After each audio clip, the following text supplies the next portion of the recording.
आज की कहानी का शीर्षक है एडिसन। 11 फरवरी 1847 को अमेरिका के ओहायो राज्य के छोटे से नगर मिलान में एक बालक का जन्म हुआ। उस बालक का नाम था थॉमस अल्वा एडिसन। एडिसन के पिता का नाम सैमुअल एडिसन था। वे मेहनती और साहसी व्यक्ति थे। उनकी माता का नाम नैन्सी एडिसन था। वे पहले एक शिक्षिका रह चुकी थीं। नैन्सी अपने बच्चों की पढ़ाई को बहुत महत्व देती थी। थॉमस अपने माता पिता की सबसे छोटी संतान थे। बचपन से ही वे अन्य बच्चों से अलग थे। वे हर चीज को ध्यान से देखते और उसके बारे में कई सवाल पूछते थे। जब थॉमस छोटे थे तब उनका परिवार मिलान छोड़कर मिशिगन राज्य के पोर्ट ह्यूरॉन शहर में रहने लगा। नया शहर बड़ा था और वहां नई नई चीजें देखने को मिलती थीं। थॉमस को प्रकृति, मशीनें और लोगों का काम देखने में बहुत आनंद आता था। वे अक्सर खेतों, नदियों और रेलवे स्टेशन के आसपास घूमते रहते और हर चीज को समझने की कोशिश करते। जब उनकी उम्र लगभग 7 वर्ष की हुई तब उन्हें स्कूल भेजा गया। लेकिन स्कूल में उनका अनुभव अच्छा नहीं रहा। वे बहुत सवाल पूछते थे और हर बात का कारण जानना चाहते थे। कुछ शिक्षकों को उनका ये स्वभाव पसंद नहीं आया। एक शिक्षक ने उन्हें धीमा और कमजोर विद्यार्थी तक कह दिया। ये बात उनकी मां को बिल्कुल पसंद नहीं आई। नैन्सी एडिसन ने फैसला किया कि वे अपने बेटे को घर पर ही पढ़ाएंगी। उन्होंने थॉमस को किताबें पढ़ने की आदत डाली और उन्हें स्वतंत्र रूप से सीखने का अवसर दिया।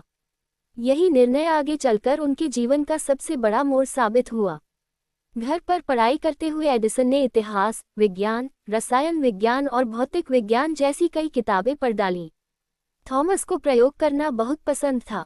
उन्होंने अपने घर के तहखाने में एक छोटी सी प्रयोगशाला बना ली। वहां वे बोतलों में अलग अलग रसायन रखते और नए नए प्रयोग करते।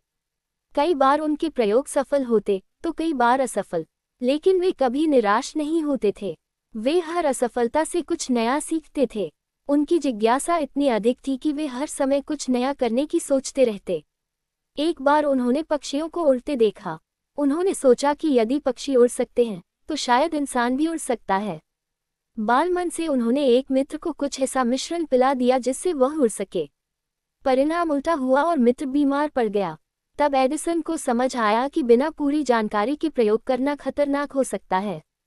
घर की आर्थिक स्थिति बहुत अच्छी नहीं थी, इसलिए कम उम्र में ही एडिसन ने परिवार की मदद करने का निर्णय लिया। लगभग 12 वर्ष की आयु में उन्होंने रेलवे स्टेशन और ट्रेनों में अखबार, फल और मिठाइयाँ बेचनी शुरू कर दी। वे रोज ट्रेन से यात्रा करते और यात्रियों को सामान बेचते थे। इससे उन्हें कुछ पैसे मिलने लगे, लेकिन एडिसन केवल सामान बेचकर संतुष्ट नहीं थे। उन्होंने सोचा कि यदि वे अपना अखबार स्वयं छापें तो अधिक लोगों तक समाचार पहुंचा सकते हैं। उन्होंने ट्रेन के एक खाली डिब्बे में छोटी सी छपाई मशीन लगा दी और वहीं से अपना अखबार ग्रैंड ट्रंक हेरल्ड प्रकाशित करना शुरू किया। ये दुनिया के शुरुआती ट्रेन में छपने वाले अखबारों में से एक माना जाता है। इससे उनकी समझ, आत्मविश्वास और व्यावसायिक सोच और भी मजबूत हुई। ट्रेन के उसी डिब्बे में उन्होंने अपनी छोटी प्रयोगशाला भी बना रखी थी। खाली समय में वे वही रसायनों पर प्रयोग करते रहते। एक दिन एक रासायनिक पदार्थ गिर गया और उससे आग लग गई। ट्रेन कर्मचारियों ने आग बुझाई और उनकी प्रयोगशाला हटवा दी। इस घटना से उन्हें नुकसान हुआ, लेकिन उन्होंने प्रयोग करना नहीं छोड़ा। धीरे धीरे एडिसन की सुनने की क्षमता कम होने लगी। कुछ लोगों का मानना है कि यह समस्या बचपन की बीमारी और एक दुर्घटना के कारण हुई थी। बाद में वे लगभग बहरे हो गए, लेकिन उन्होंने इसे कमजोरी नहीं बनने दिया। वे कहते थे कि कम सुनाई देने के कारण उनका ध्यान काम पर अधिक केंद्रित रहता है। एक दिन रेलवे स्टेशन पर उन्होंने एक छोटे बच्चे की जान बचाई जो तेजी से आती ट्रेन की चपेट में आने वाला था। बच्चे के पिता स्टेशन मास्टर थे। वे एडिसन की बहादुरी से बहुत प्रभावित हुए। धन्यवाद स्वरूप उन्होंने एडिसन को टेलीग्राफ मशीन चलाना सिखाया। यहीं से एडिसन के जीवन का नया अध्याय शुरू हुआ। टेलीग्राफ उस समय संचार का सबसे आधुनिक साधन था। एडिसन ने उसे बहुत जल्दी सीख लिया। वे दिन रात अभ्यास करते और मशीन की हर छोटी बड़ी बात समझने लगे। जल्द ही उन्हें विभिन्न शहरों में टेलीग्राफ ऑपरेटर के रूप में काम मिलने लगा। टेलीग्राफ की नौकरी करते हुए उन्होंने मशीनों की कमियां देखी और सोचा कि इन्हें और बेहतर बनाया जा सकता है।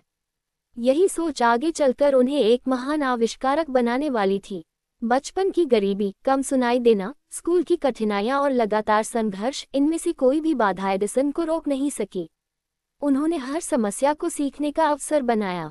यही दृढ़ निश्चय आगे चलकर उन्हें इतिहास के सबसे महान वैज्ञानिकों और आविष्कारकों में शामिल करने वाला था।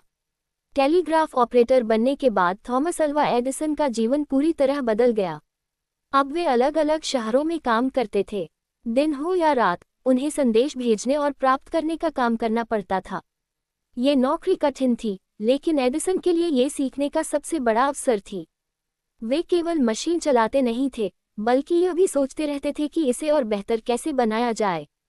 जहां दूसरे लोग अपना काम खत्म करके आराम करते थे, वहीं एडिसन देर रात तक मशीनों के पुर्जे खोलते, उन्हें समझते और नए प्रयोग करते। कई बार उनके प्रयोग असफल हो जाते, लेकिन वे कभी हार नहीं मानते थे। उनका विश्वास था कि हर असफल प्रयोग उन्हें सफलता के एक कदम और करीब ले जाता है। कुछ वर्षों तक टेलीग्राफ ऑपरेटर के रूप में काम करने के बाद एडिसन ने तय किया कि अब वे नौकरी करने के बजाय अपने आविष्कारों पर पूरा ध्यान देंगे। उनके पास अधिक पैसे नहीं थे, लेकिन उनके पास मेहनत करने का साहस और नए विचारों की कोई कमी नहीं थी। सन 1869 में वे अमेरिका के न्यूयॉर्क पहुंचे। वहां शुरुआत में उन्हें काफ़ी कठिनाइयों का सामना करना पड़ा।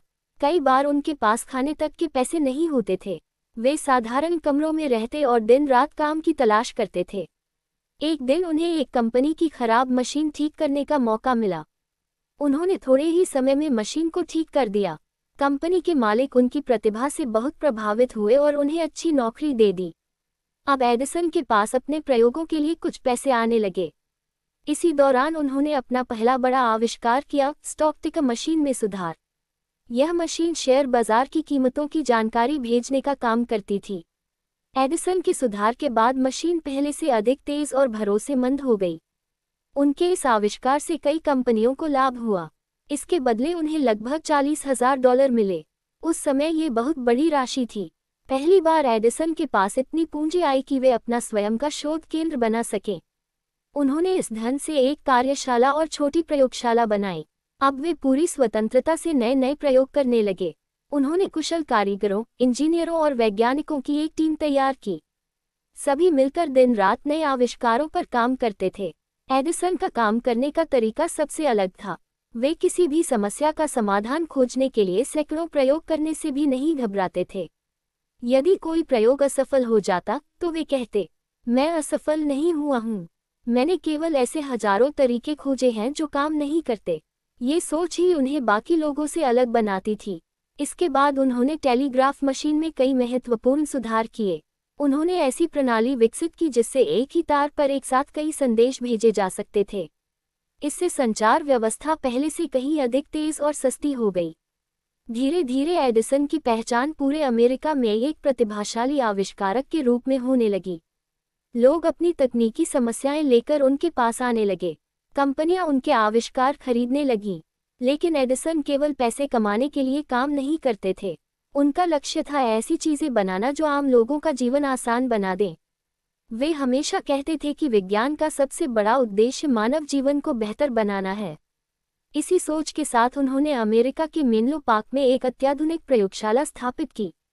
ये दुनिया की पहली ऐसी प्रयोगशालाओं में से एक थी जहां वैज्ञानिकों और इंजीनियरों की पूरी टीम मिलकर लगातार नए आविष्कारों पर काम करती थी। मेनलो पार्क जल्द ही पूरी दुनिया में प्रसिद्ध हो गया। लोग इसे आविष्कारों की फैक्ट्री कहने लगे। यहाँ लगभग हर दिन कोई न कोई नया प्रयोग होता था। एडिसन स्वयं कई घंटे बिना आराम किए काम करते थे।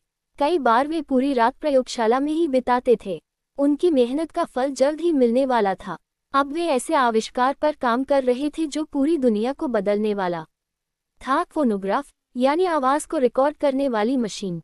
इसके बाद वे बिजली के ऐसे बल्ब पर काम शुरू करने वाले थे जो लाखों घरों को रोशन कर देगा। मेनलो पार्क की प्रयोगशाला में थॉमस अल्वा एडिसन और उनकी टीम दिन रात नए आविष्कारों पर काम कर रही थी। एडिसन का मानना था कि यदि कोई विचार लोगों का जीवन आसान बना सकता है, तो उस पर पूरी मेहनत करनी चाहिए। इसी सोच ने उन्हें दुनिया के सबसे प्रसिद्ध आविष्कारकों में शामिल कर दिया।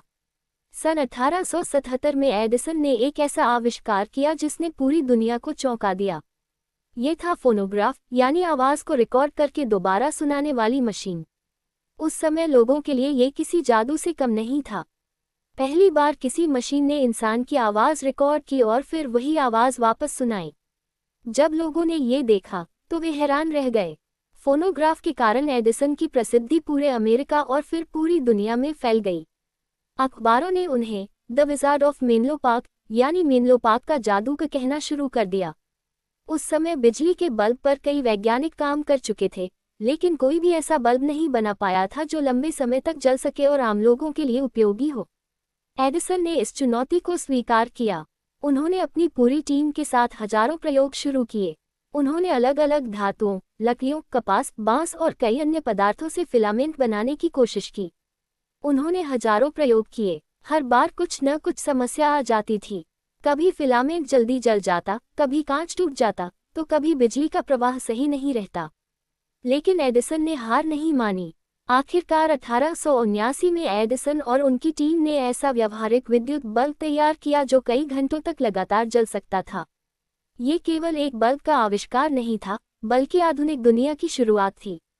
अब घरों, दफ्तरों, कारखानों और सड़कों पर सुरक्षित और सुविधाजनक रोशनी उपलब्ध होने लगी। धीरे धीरे गैस के दियों और तेल के लैंपों की जगह बिजली के बल्बों ने ले ली। एडिसन समझते थे कि केवल बल्ब बना देने से काम नहीं चलेगा। यदि बिजली लोगों के घर तक नहीं पहुंचेगी तो बल्ब बेकार होगा। इसलिए उन्होंने बिजली पैदा करने वाले पावर स्टेशन, बिजली के तार, स्विच, मीटर और पूरी वितरण प्रणाली विकसित करने पर भी काम किया। सन 1882 में न्यूयॉर्क शहर में उनका पहला व्यावसायिक बिजली उत्पादन केंद्र शुरू हुआ। अब सैकड़ों घरों और दुकानों तक बिजली पहुंचने लगी।